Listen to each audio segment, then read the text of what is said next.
Takes a big man to make people quiet, doesn't it? You guys are just all of a sudden quietened down completely. I don't know if maybe Bucky's had something to say about that a little bit earlier, but the one thing I need to tell you in welcoming Bucky's here in Dubai, Bucky's, I can tell you that this event here was so oversubscribed. There were so many people that had to be turned away because it just couldn't be fitted in here. And of course, it has to do with the man who's our guest tonight, which is this big gentleman alongside me.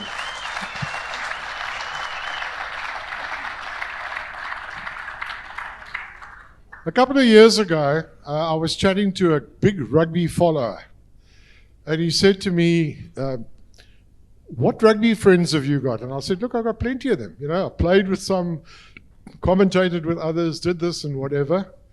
So I've got this really, really good friend. His name's Albert. And he said, oh, Albert, did he play rugby? I said, yes, Albert, yeah. He said, what was his surname? So I said, Van der Linde. He said, Albert van der Linde. No, I never heard of him before. And then he looked at me and he said, no. I said, he played for South Africa. He played for the Springboks. He said, no, I don't know this. I said, you do know him. You know what his name is? It's not his name. It's a bijnaam. His name is Toks. Toks van der Linde. Ah, no, I know who that is. So if I introduce you tonight to John Philip Botha,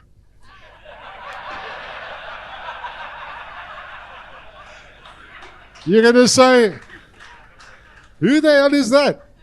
And I'll say that he played lock for the Springboks. He said, nah. What year? 1920 or 1930 or when was it? I said, no, he played recently. And he said, no, that can't be right. That cannot be right. So eventually I had to say to him, okay, we'll give it away. This is, by the way, not an April Fool's joke, which is April Fool today, Bucky's. That it's Bucky's Botha. He said, oh, Bucky's, ja. Weet jy, waar kom hulle vandaan met hierdie John Philip? And I actually don't know the answer to that, Bucky. So in introducing you, I think you need to introduce us to where you got the names John Philip. Yeah, no, thank you, everybody. Thank you, ladies and gentlemen. It's amazing to be part of this amazing function tonight. It's all about community. It's all about the future of our kids. And yeah, I'm feeling very much humble to share this evening with these amazing guys around this table. I'm definitely humble tonight, and yeah, thanks a lot. Yeah, John Philip Botha is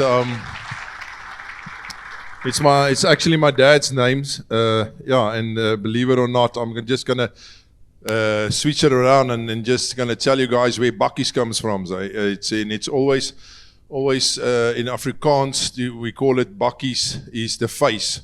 That's how's your Bucky's looks like, but it's definitely not a face.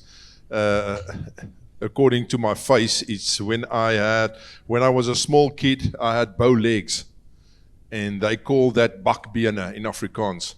So that's where Bucky's actually comes from. But the interesting thing about everything is who gave me that nickname was Daniel Rousseau's dad, because he coached us in the primary school. I was 9 and Daniel Rousseau was the 10 when I played scrum half in primary school, and believe it or not, I've got photos on my phone, and yeah, I played 9, Daniel Rousseau played 10, and I was scrum half number 9 in primary school. Daniel was my 10. From 9 I moved to fullback. From fullback I went to 6 flank, and from 6 flank I went to lock. So that's why I'm telling you the stories, fathers and moms tonight. Don't push your kids to say, listen, your best place is number 9. Play him wherever he wants, and play as many positions that he can play at a young age, because a hybrid player is getting paid much more than just a player of one position. So I suppose we've got to believe the story that you kicked at poles as well. Yeah, no, definitely. I kicked the poles at primary school. I was the kicker in the team until first 2 years in high school. I kicked at poles as well, and you can please go and have a look at my stats. And on Google or what's the new AI? Go and have a look there. I do have a stats, believe it or not, for kicking to the poles. Yeah, and the guys are talking tonight about, yes, it's a tough times here, dispatch. So yeah, it's there's always dreams come true, and it's one thing, and one dream that I would have fulfilled for myself as a player to play with these guys many moons ago. I think it will be nice and awesome fights on the pitch, but unfortunately, the rules of the game change so much.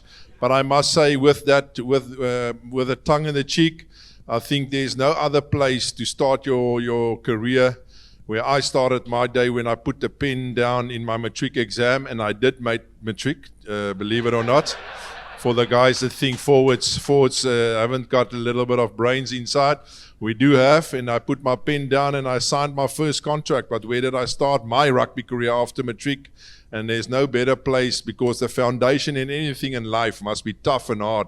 And I went over to Brakpan, and I started my career, my first 2 years in Brakpan, up in Gauteng. So yeah, it was tough 2 years with Henny No, Bram van Straten and the guys. I started there as a matric lighty and started my career there. It was tough and mentally tough and everything, yeah, but it's amazing to start my career there. And I literally learned my tricks of the trade that 2 years, and I moved over to the Bulls, yeah, and we had a wonderful time at the Bulls as well. Yeah, more about those other things just now, because a lot of people would like to hear about those things. So you're born in Newcastle, and obviously spent a lot of time, and very loyally as well. I know you played for the Falke. In fact, you captained the Falke, and you captained the Bulls as well, by the way, which a lot of people didn't see you as a sort of guy that would be the captain. I don't know why. No. I must be honest. I always say, listen, I don't want to be captain, but I can fucking believe you. I'm the most important player on the pitch for the captain. And that's what I always told Victor and Fourie and the guys. Listen, guys, when I'm not on the pitch, Victor needs to look behind his back, because the shots is coming. But when he know I'm on the pitch, nothing will happen. Everything will be running smoothly. So I always say, I'm the most important player for the captain. So coach, put me on. I don't want to be captain, but I'm important. Well, 85 test matches that you played, and a lot of people won't believe the statistic, but you never, ever got a red card through all of those tests, and only 4 yellow cards. I reckon if you were playing now, the first guy that would force you to be forced off the field is probably Henry Pollock, the Englishman. No, definitely. I think the way the game's been played, and now the recent couple of years, it's definitely different the way we played it. And I must be honest, a lot of people tell me, listen, Bakkies, you won't even make 5 minutes, but I can promise you guys tonight, the salary the guys are getting today, I can definitely adapt. So I can definitely change my ways. I can adapt to the new rules, just to pull that little check every month.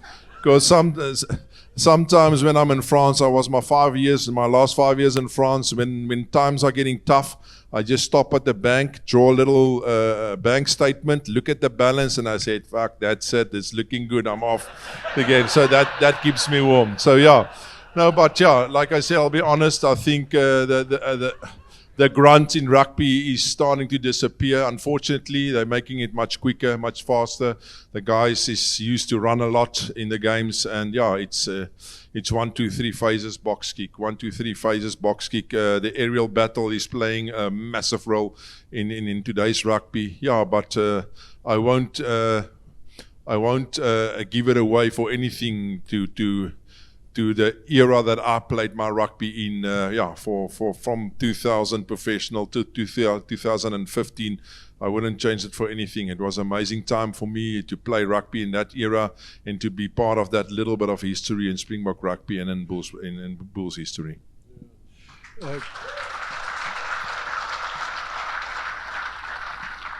Having commentated a lot of games that you played in, I always used to refer to you as the enforcer. And that was a term that was used by a lot of people as well, particularly when you were in conjunction with Victor Matfield as your partner.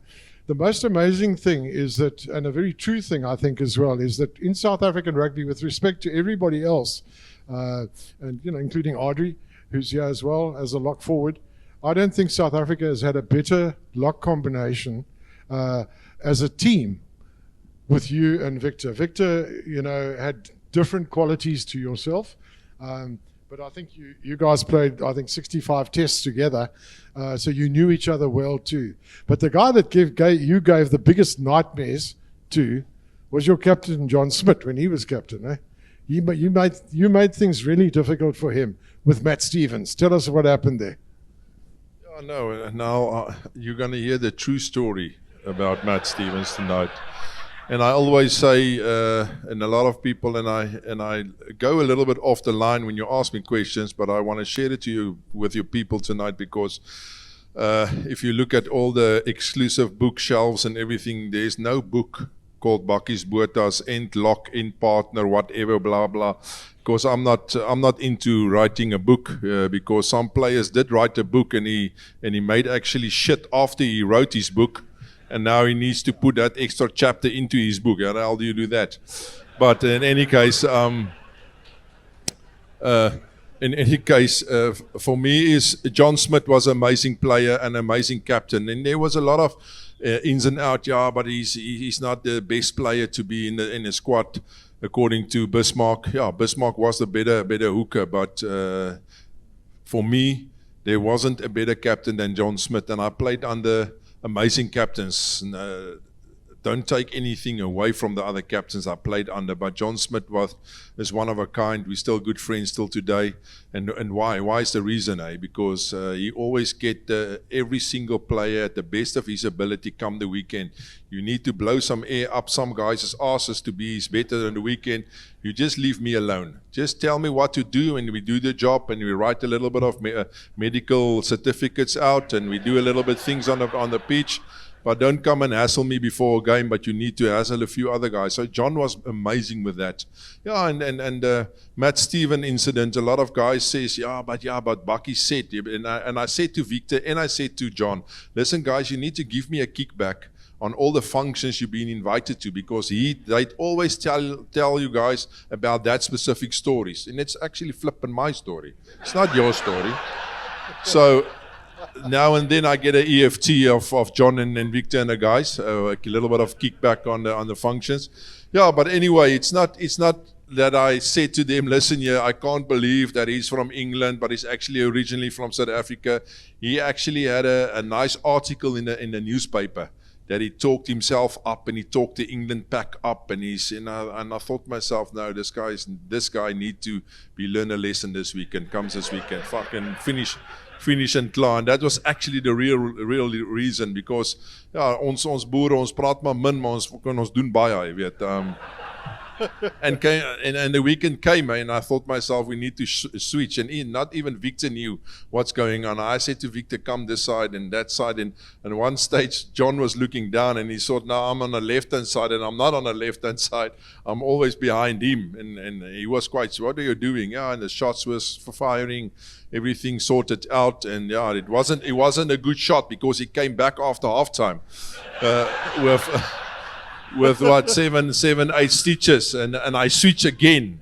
And then John asked me, and he says, Bakkies, what are you doing? And I said, yeah, Cappy, just give me one more time, man. Just one more shot. So that's actually the story, but that's what it's all about. And I loved it, the way we lived it, and the tricks we tried. And I loved it so much, because a lot of times I gave it to players, and a lot of times guys give it back to me, and especially my 4 or 5 years in France. My 4 or 5 years in France, I picked up my worst injuries that I had actually with my 12, 13 years in South Africa. That's the most brutal league that I played in, and I can confess it today and tonight as well. The top 14 in French rugby is the most brutal a league that you can play in. And if you look at the Springbok setup now, there's not one player playing in that league, because it's brutal. your body takes shots, and it's tough, and it's muddy, and the conditions is very slow. And I loved it. To play that 5 years in that top 14, it was my game. Just a little bit slower. Don't pace it too much. I need to get to the breakdown to start doing my homework. So. Because a lot of times when I decided to move over, when I get to the breakdown, the bloody ball was already at the outside center. So there was no job anymore. So yeah, it was amazing. But John was amazing captain, and that's a story about the England squad. Yeah, it was, and at the end of the day, it's the only thing we've got left, guys. We here around this table, we can't play the game anymore. But we can share the stories, and there's amazing stories that we have that we can share with you people tonight. And another story, which is also a big Philip, I think, at the end of the day, not John Philip. Philip as in F-I-L-L-I-P for you, Buckies, is when you played in Toulon, your coach there was Bernard Laporte. And Bernard Laporte, very well known in rugby circles around the world, a fantastic guy. And he, quote, said, Bucky's Botha is the best player I have ever coached. And I thought that was really quite something. And I'm sure that you had some tears in your eyes as well with that comment that was made by him, which is an indication of just how you used to put absolutely everything into what you did. And you did it properly, at the end of the day. So, I think also, if you parlez-vous français? Oui? Un petit peu. Yeah? I want to share a story quickly tonight that nobody actually knows. It's the second time I'm telling it and share it with you guys tonight. I arrived in Toulon after 2011 World Cup, and I came out of a massive injury. I ruptured my Achilles against Fiji in the playoff games in the World Cup, and I went back home and I packed my bags.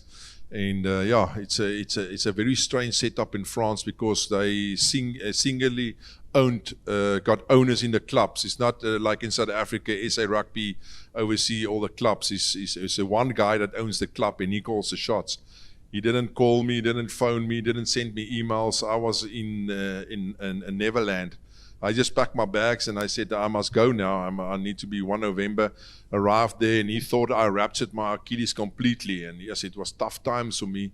And it was a character test for me as well. And I trained for three months very hard to come back. In my first game back, I'll never forget it in my life. But here he goes. We played Biarritz away.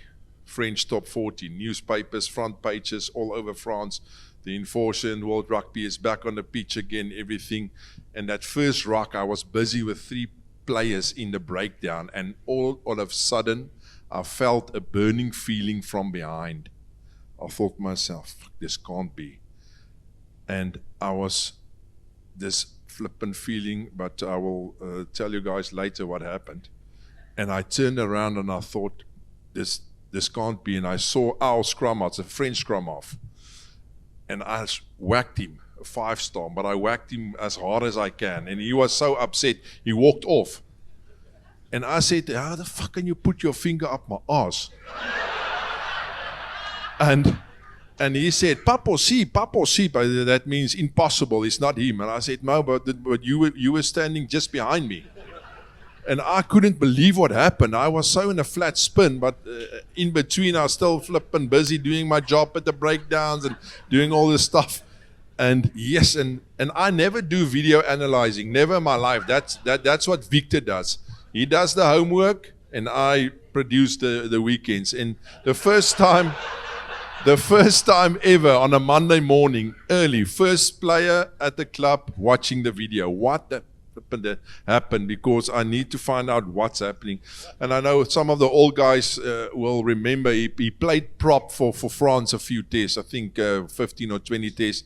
His surname was Magagnier.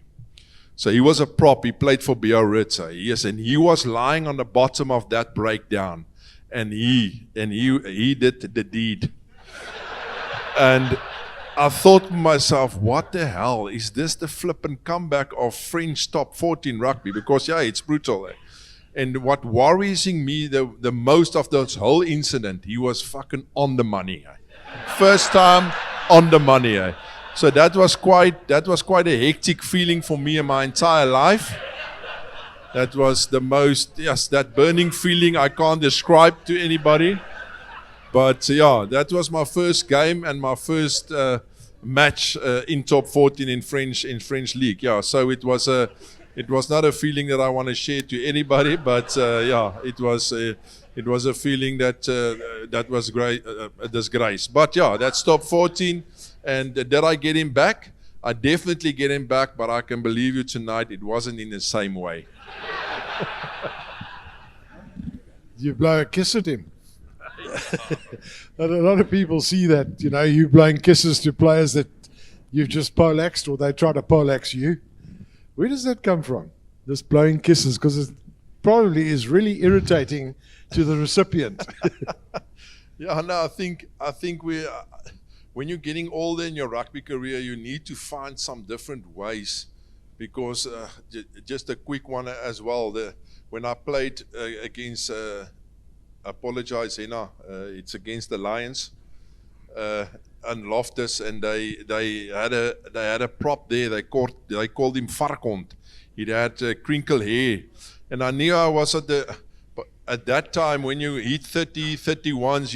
Listen, you're on your way a little bit out, you're a little bit on the old side of your rugby career, and I thought to myself, now I must start creating some new stories and try to chirp a guy back when he chirps me. And after halftime, this guy ran past me and he said to me, Buckies, but it's almost time for you to be replaced because you're bloody getting old.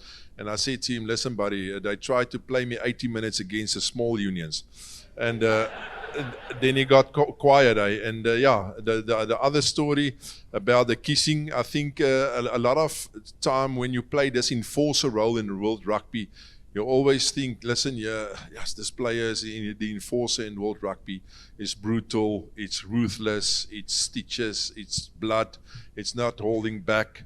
And I need to find something else to take the wind out of their sails. And it actually started with Mike Phillips in the British and the Irish Lions game, when I again shift a few rucks around, and I got hold of Mike Phillips and I pulled him closer, and he just lost it, and he just, you guys are bloody on steroids, what's going on? And I thought to myself, what's going on? And I was looking on my right hand side and I saw Pierre Spies next to me. I said, fuck, he mustn't talk to Pierre because it is not me. And then he was looking at me, and I said to him, and I blow him a kiss, and I said, buddy, you've got such a beautiful blue eyes. And that whole game, he was looking, where am I? Where's number 4 lock? And that was actually the anticlimax of this enforcer guy. Now he's starting to blow kisses for me and tell me I've got nice, beautiful blue eyes. And that's the way you get underneath guys' skins, and in French rugby as well. Yeah, it's amazing how a lock can think to create some stuff for himself on the pitch, even if you are brutal and you get stuck into the breakdowns, to show a little bit of your soft side, to give them a kiss and say, listen, you've got nice blue eyes. So yeah, that's how we roll. Nice and sharp too, at the end of the day. I suppose you often get asked this question, and a lot of ex-players do as well, whether it's Annie Leroux, Anton Barnard, Ardie Geldenhuys, who all played for South Africa. Are you able to single out anybody who was perhaps your toughest opponent? Yeah, the toughest opponent, I'm still waiting for him. He's not born yet.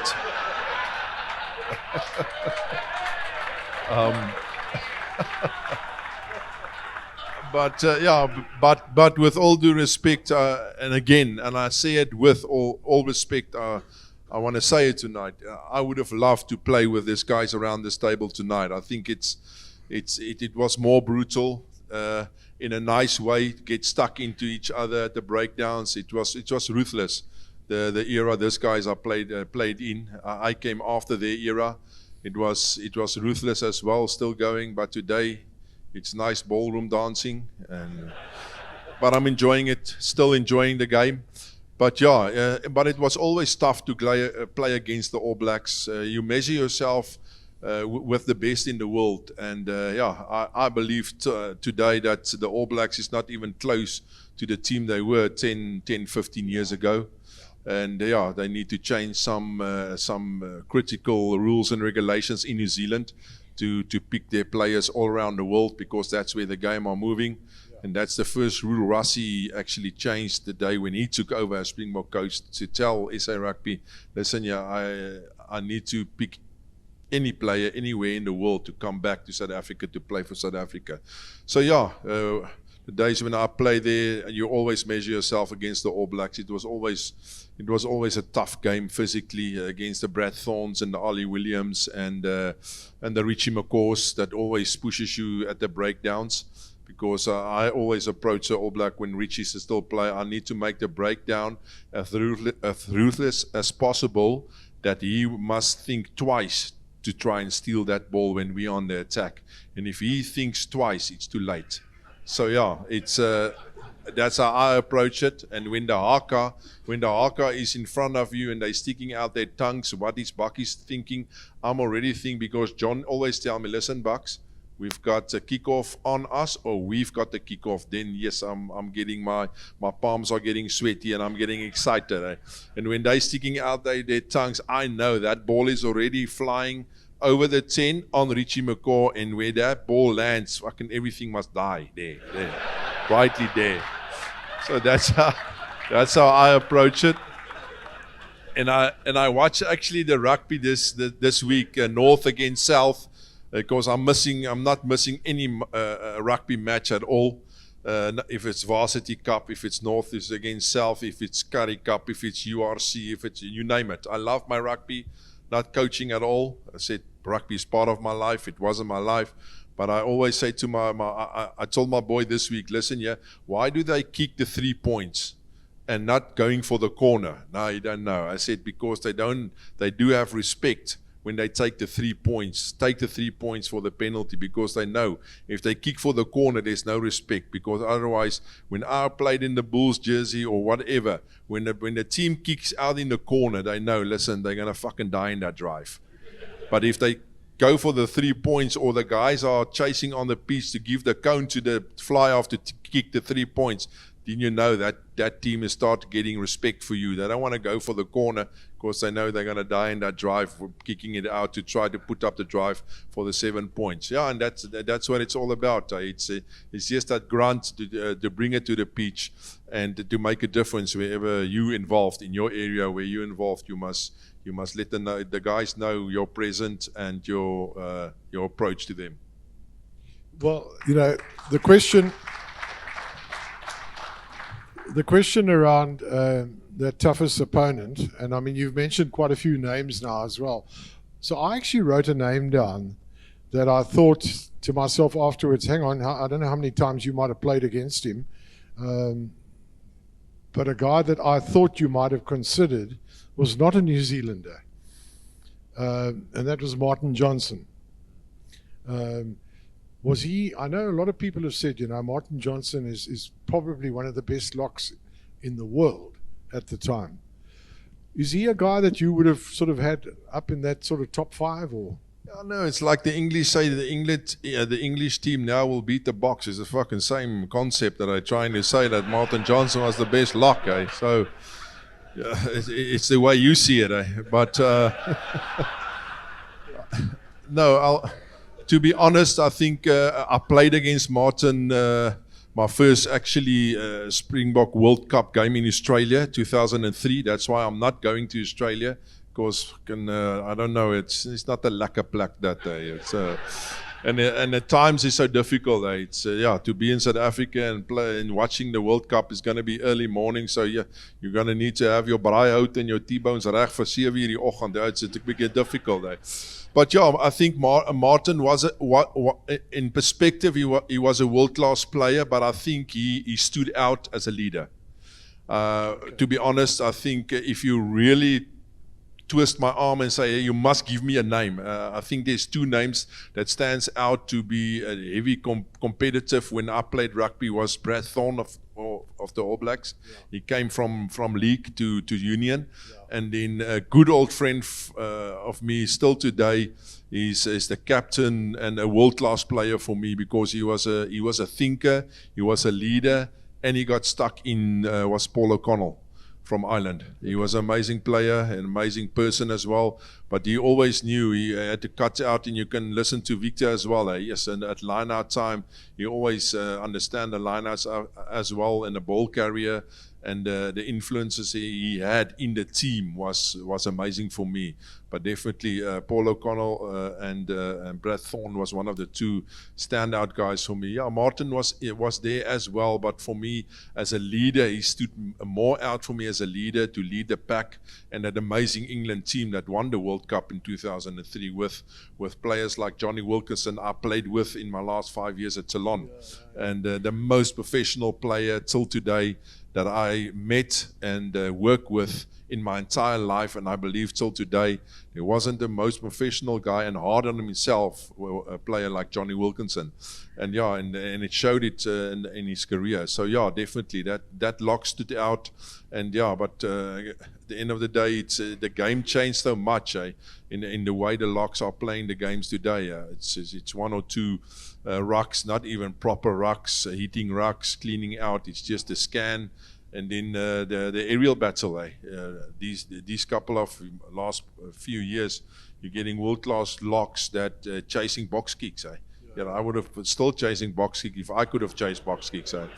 But yeah, but that's the way rugby changes, and yeah, but still enjoying it very much. I thought about a name as well, that's also an All Black, and Sam Whitelock, who you also played against, and just wondered where these guys were in some sort of ranking order, of guys that you played against, that you had respect for, that you thought were quite tough in some ways. I think in your younger years, it was for me tough, like the Todd Blackadders.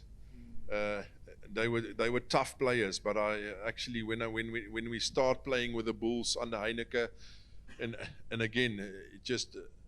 An interesting thing is a lot of guys ask me, "Listen, Bakkies, URC or top 14?" And I always tell them, "Listen here, will you get on a plane now to play Leinster in Dublin, or will you go and get into a plane and play the Crusaders in Christchurch?" It's a simple answer. It's much better to go to Ireland and play Leinster to go and play the Crusaders. It was a tough competition. You need to win your quarter, semis, and finals at home. Yeah, and we did it, and we achieved it, and we're blessed. But yeah, the Crusaders pack in my career was always a tough bloody pack, and they were the majority of the All Blacks pack. And I played against a good old friend until today. Again, I played with him at Toulon. And I definitely believe that he was still the best tight head prop in world rugby. Is Carl Heyman. Played for All Blacks. It's amazing that workload he puts on himself, and then the way he scrums. It's amazing. Yeah, so it was always tough to play the Crusaders there, and I truly believe till today that the Super 12 competition was very tougher to win than the URC today, and then you go to a competition that I was so blessed to win 3 times in a row, was the Investec Cup. It's Investec Cup. That day it was the Heineken Cup. It's a brutal competition as well. It was a top 14 on the left-hand side, and then the Investec Cup on the right-hand side, the Heineken Cup that year. So yeah, to play against the best teams and the club teams in the world, was a phenomenal journey for me, and to could have won everything that I participated in my career was a big blessing. Yeah, your career has been phenomenal.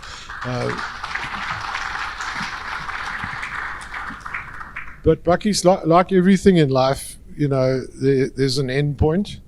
We all die one day.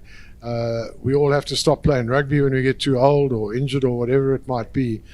And then there's always an interest as well. So I'd like to just switch a little bit from rugby now into your current world. Your current world, you've always enjoyed the outdoors. You love animals. I know you have got some dogs at home, but I bet they're not poodles, eh? Believe it or not, beautiful dachshunds. Beautiful dachshunds. A change to things. But then tell us a little bit about, how you've seen that post-retirement life of yours now and what's important in it. I know the most important thing is your pillars in life. You need to be a godly, feared guy. You need to hold God's hands everywhere you go in life. That's a starting point. It's and I always say, listen, but then a lot of people say, but what happens when you leave God's hands? And I said, when you leave God's hands, then difficult times in your life is much more difficult. But when you hold God's hands, or hold His hand in your entire life, difficult times become easy. And that's what I always say to people, to growing up kids, my 3 kids now, my last one is finishing up school next year. And it's tough to learn them and coach them and to learn them the right pillars in life. But the day 11 years ago, I retired from rugby 2015. I played my last test against England in Twickenham, and we won it. And I walked off that pitch, and I actually, the Spirit told me, listen, that's it. And I decided that's it. I retired from international rugby. Not even Heineke Meyer knew it. He actually started me the next weekend against Italy, and I said, listen, coach, I'm done, because just in a nutshell, I left South Africa shores in 2011, and that year's the rules and regulations wasn't allowed us to play for the Springboks anymore when you play abroad. And I always say, a lot of sport guys in the world wants to end their careers on their terms. And there's so many that couldn't do that, and a lot of players there. And there's a nice English word, always say that inner peace. If you don't have inner peace in your life, guys, you don't have nothing. Because if you don't have the inner peace, there's something chasing you. And then enough is not enough. And then you're chasing stuff. Then you're chasing big houses, a lot of money, and then you start chasing stuff in life that doesn't make sense. At the end of the day, I went back to France, and I asked God, just give me one more test match. And that's why I was in the best shape of my life that 5 years that I played in Toulon, because I know somehow God's time is not our time. But when that time comes, I need to be ready. And 3.5 years later, I'll never forget it. I was cycling every morning, 13 kilometers to training, 13 kilometers back with my mountain bike. My phone was ringing, and I picked it up. It was Heineke Meyer, and he said, Bakkies, do you want to come back to the Springboks? And I was just crying, and I said, God, this is my one chance. I said, anytime. And that was when Luat came through, Eben came through, Victor retired, and 3.5 years later, and I played in that end of the year tour and at mid-year tours, and I actually played 8-9 test matches for the Boks. So who am I as Bakkies Botha? I asked for God for one test, and He gave me 8. Why do I need to go to another World Cup? And I said, listen, that's it. I'm done. God gave me, I asked for one. He gave me multiply. He gave me almost 9 more test matches. And that's why I ended up on 85 test matches for the Springboks. And I decided that after that England game, I'm done and dusted. And then the next challenge came. I went back to Toulon. I had 4 months left of my contract. And my youngest daughter came, a few weeks earlier, before I went on to that Springbok tour. She came to me and said, Daddy, when are you coming home? And I said, listen, I'm making you a promise. I'm finishing up this season. It's not more, because I signed 2 years, and I extended with another year, and I extended with another year. And I said, I made a promise to you, I will come home this season. And how the devil works, then the president came along, and he found it out that I retired from international rugby, and he said, listen, make any figure. I want to sign you another 1 more year at Toulon, at the club. That year we won the Heineken Cup and the top 14, and he wanted to sign me another year. And I thought to myself, 900 or maybe €1 million a year, it sounds like a proper amount of money. But again, decisions in life. Am I going to break that promise to my little daughter, or am I going to chase money in life? Until today, my daughter comes to me and thanked me and said, Dad, I just want to thank you that you didn't break the promise. So that promise I didn't break with my daughter is more value than €1 million, if you compare it to that. And that's actually my story. until today, God blessed me in my life. My wife and kids is happy. They're going on. They're doing their thing in life, and yeah, I'm a happily father, and I'm growing up my kids and wife, and life is good. Life is so good, and yeah, and I shared it with Henny and the guys as well. There's some guys in our era that it's not in good places, but yeah, for me as Bakkies Botha is. Yeah, for 11 years now, finished with rugby. I'm busy farming. I'm in the mining industry. I'm doing a few things that I loved. And at the end of the day, it's just about where you move in life. And I always say, I'm not sitting on this stage tonight with all my success and all my trophies and all my medals and everything. I'm sitting here tonight as the person, Bakkies Botha. And I always say to people is, doesn't matter what you are, what you earn, what you have in life. Never lose your humanity. Moenie jou menswees verloor in die lewe nie. Because if you lose your humanity, you lose everything. Do have respect to everybody around you, and they will have respect for you as well. Because at the end of the day, you are a legend in your way, wherever you participate in your community, in your family, in your business, and wherever you move. You are a legend, and we're not people on pedestals. We're just human beings that have a great opportunity and a talent from God. I just use it. That's why I'm a shit golfer, because I only got one talent of God, and I just used it up. So and He decided He's not going to give me another talent to play proper golf. But yeah, at the end of the day, is guys, just never leave God's hands. Walk godly feared around in the world and make a difference out there. Because, yeah, I had 4 months left in France to have my permanent passport citizenship. And I said to my wife, pack the bags, I'm out of here. And everybody said, but why didn't you stood for 4 months later to have your permanent passport? And that's a true story. And I came back to South Africa because of this tonight, the community, our people. We do have our challenges. We do have our challenges in South Africa, but we always make a plan to get through it and back each other and carry each other's cross every day. How is the prophet fulfilled? God didn't say send angels and everybody down to help Jesus carry his cross to the top. How did he do it? He sent Johannes out of the crowd, a human, and that's why we as humans on earth is there for each other, to carry each other's cross. And that was that is the reason why the prophecy was fulfilled, because he sent Johannes out of the crowd to help Jesus carry his cross. And that's why I'm here, to carry my friends and my people that's a little bit through difficult times, carry their crosses and make them a better life for tomorrow. And I always say, keep each other positive. Surround yourself with people that's positive. And I always say, and I emphasize it, be positive and you will see positive stuff sal jou trek. Positiwiteit sal jou trek in jou lewe en jy sal sien, dit sal 'n verskil in jou lewe maak. Dankie.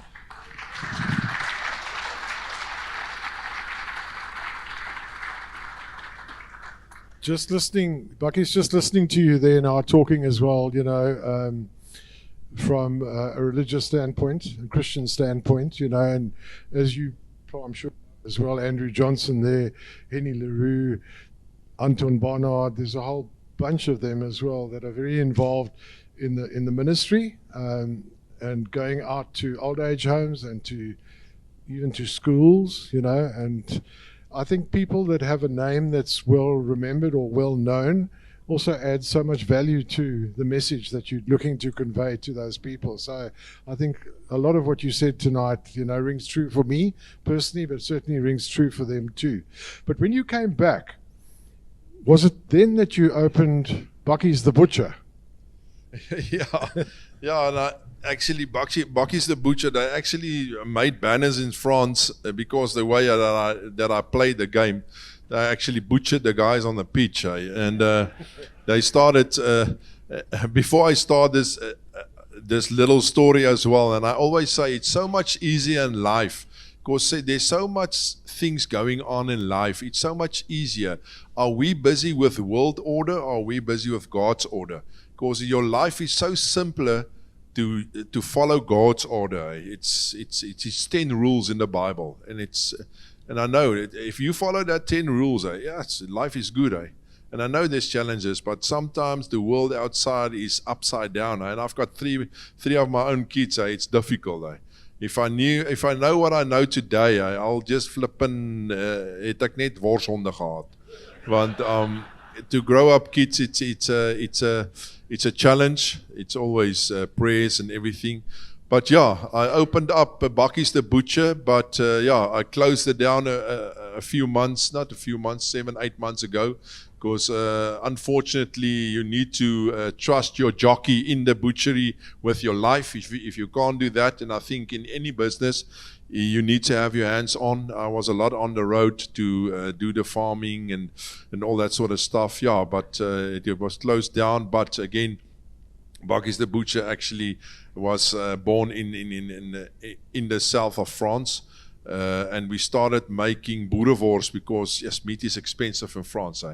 And every time the French coach Bernard Laporte called me afterwards, because when I arrived in Toulon, there was only one player, but he was actually fully French already, Joe van Niekerk. And actually he was fully English, and my Engels ek try hom nog bietjie, maar kom reg. And he was there, and that was actually our two. It was Joe and it was me. That's it. And I must say the French clubs love South Africans because we love a challenge. When times get tough, we take on that challenge and we train hard and we believe in ourselves and we go on. Where the French people is very emotional. When times get tough, they're looking for reasons to exit. But every time Bernard calls me and said, "Hey Bakkies, what do you think of this player?" And then he shows me the YouTube clip. Then it's Brian Abana. But the first guy was, if you guys know about his career a little bit, Johan Smith, the flank of the Free State. He's a piece of iron, that guy. He's hard as rock.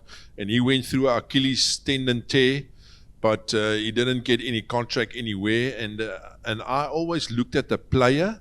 But after the player, I always looked at, yes, but this is a new braai buddy. It's an extra guy that can have a lekker braai at my home. And I always say to Bernard Laporte, because I proved myself in already, and I earned my respect at Bernard, and he started liking the way I operate, and he always asked me at advice, and I knew, listen, yeah, if I get more South Africans in the Toulon squad, that will be definitely more braai dag. And again, I think the language will shift a little bit more to English Afrikaans and not French anymore.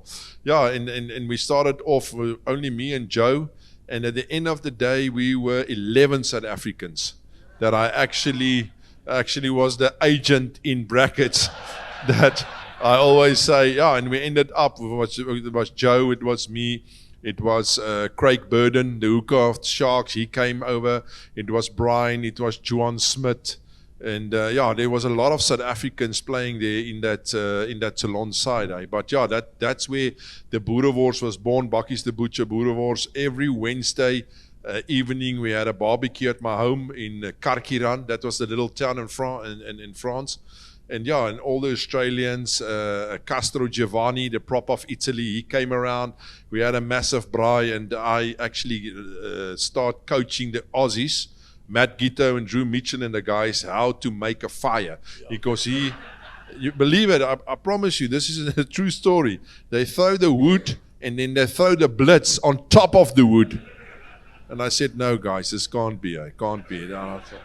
Let me help you. And I coached them. And at one stage I start making boerewors about 40, 50 kilograms. And in 2 days it's gone. When then Matt is on his way from training after kicking practice, he will phone me and say, "Hey Bakkies, you've got some boerewors there, mate."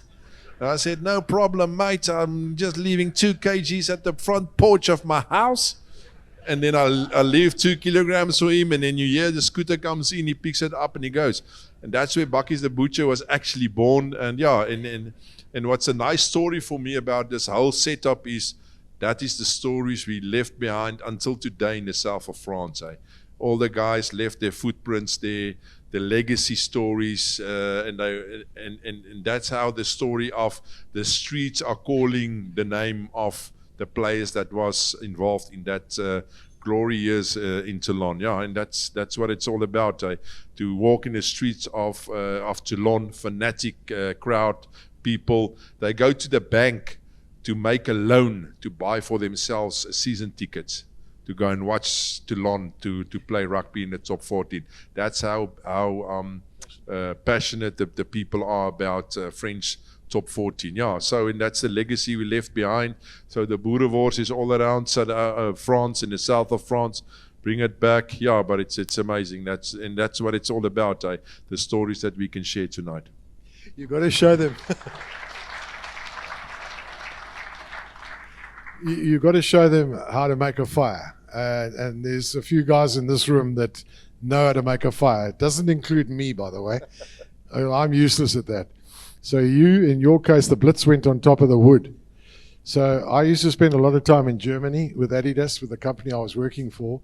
And I went to a barbecue, as it's called over there, at one of my friend's house in Nuremberg, in the south of Germany.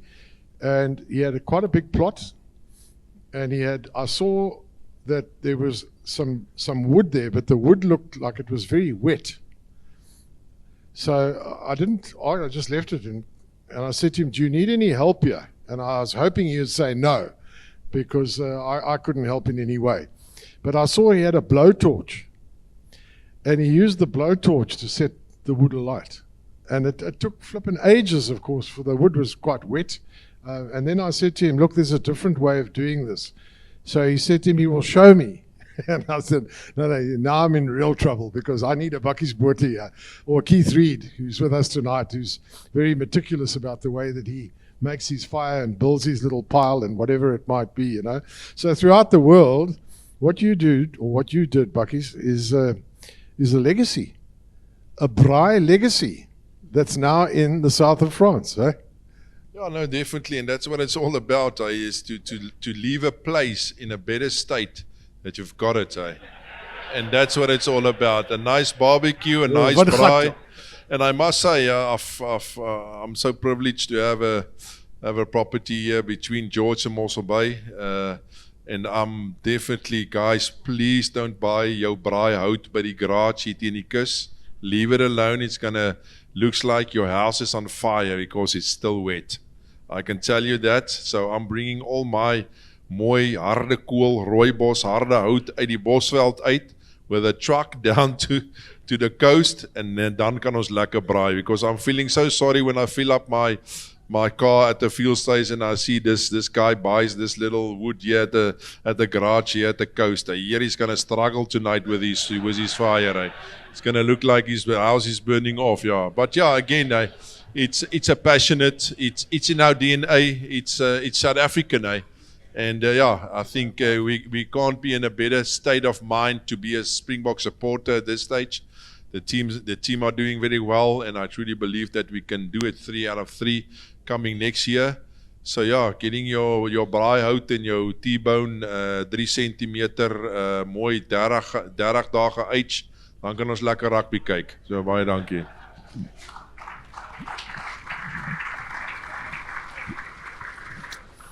So time has moved on, ladies and gentlemen. I mean, we could really be all night, Bakkies. There's so many interesting things, and it's been a pleasure. I've actually learned quite a bit from you tonight too that I didn't know. I always prided myself on knowing the background to all the players that I'm commentating and whatever, but I've heard some things that you've shared with us, and you're probably going to say to me, I've already answered that question in a way.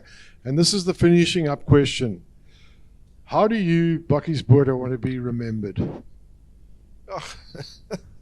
Yeah, and I actually, it was actually in a specific what you mentioned. It's the way that I played the game and the brutality that I love to play it is definitely not the kind of person that I am off the pitch, because I saw a few guys' ears are getting like pierings when you said I only got 4 yellow cards in my whole career.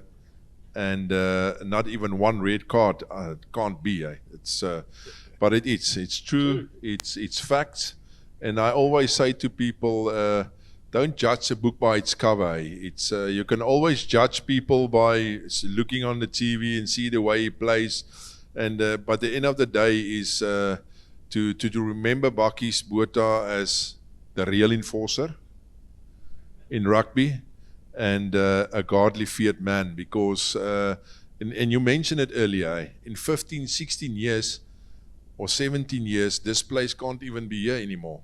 70% of our guys in this hall tonight is not here anymore. But where are we going to go? We're on our way to our final destiny. Doesn't matter what you leave behind, everything leaves behind. And at the end of the day, it's for me, it's just a legacy that I left behind, that I enjoyed it so much.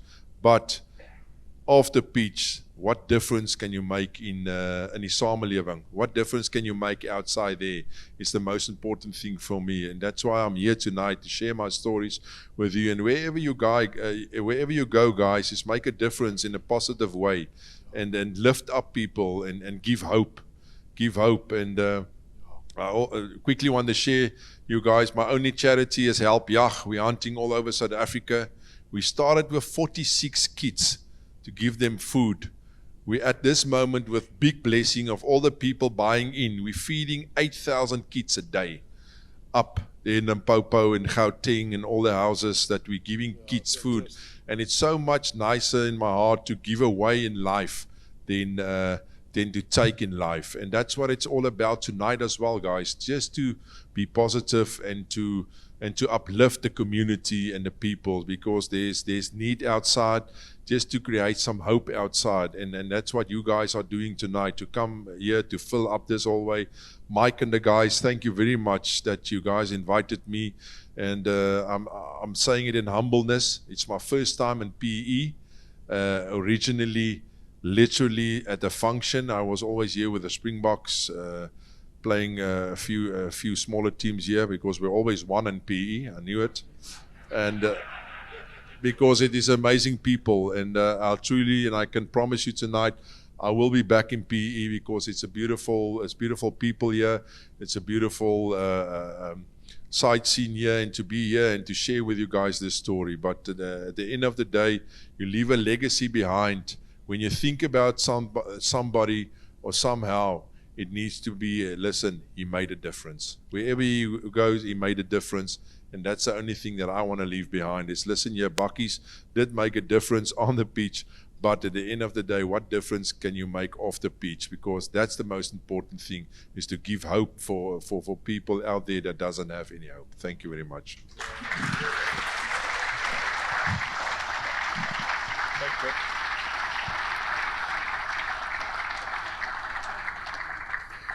Thank you, Bakkies. Thank you very much on behalf of everybody here, myself too, for coming down here and sharing your thoughts with us.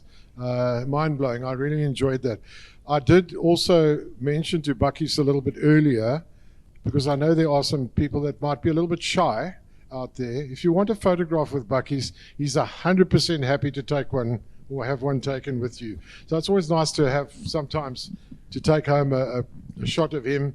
Everyone's going to be a little bit smaller than him, but it doesn't matter. You can stand back a bit. But Bakkies is quite happy to pose for some pictures. Yeah, no, please, guys, come around, come have a photo or a signature. I'm more open. And remember, when I played rugby, they paid me proper money to make kak. So, but I'm actually a lekker ouer. Moenie worry nie. Julle kan foto's kom neem, ons sal handtekeninge uitdeel enige tyd.